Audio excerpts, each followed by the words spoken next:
Rascal, തന്നെ ഞാൻ കൊള്ളാം. ആതുര സേവനത്തിന് ഇറങ്ങിയിരിക്കുന്നതിന് സംബോധന കൊള്ളാം. Bloody rascal. അങ്ങനെ വിളിക്കേണ്ടത് താനല്ല. തന്നെ പോലുള്ളവരെ തീറ്റി പോറ്റാൻ വേണ്ടി സർക്കാരിന് നികുതി ഒടുക്കി സ്വയം ഒടുങ്ങിപ്പോയ ഈ മനുഷ്യനെ പോലുള്ളവർക്കേ അതിന് അർഹതയുള്ളൂ. ഈ ചെറുപ്പക്കാരൻ കത്തുന്ന നെഞ്ചുമായിട്ട് സഹായം ചോദിച്ചത് രോഗികളെ ശുശ്രൂഷിക്കേണ്ടതിന് പകരം അവരുടെ അമ്മയും പെങ്ങന്മാരെയും വരെ തല്ലിച്ചതയ്ക്കുന്ന നിന്റെയൊക്കെ ഒടുക്കത്തെ സേവന സംസ്കാരത്തിന് മാനക്കേടായി പോയല്ലേ? പിടിച്ചു പുറത്താക്കണോ ഈ ഭ്രാന്തന്മാരെ? ഷടപ്പ്! തൊട്ടുപോരുതാളെ.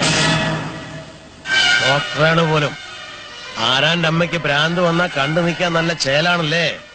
തന്റെ ഒറ്റ ഒരുത്തന്റെ അശ്രദ്ധ മൂലം ആശുപത്രി മുറ്റത്ത് പെറ്റ് വീണ് മരിച്ച ആ കുഞ്ഞിന്റെ ജഡം എടുത്ത് തലമുറയിട്ട് കരയുന്ന ആ സ്ത്രീക്കും ഭ്രാന്താണോ?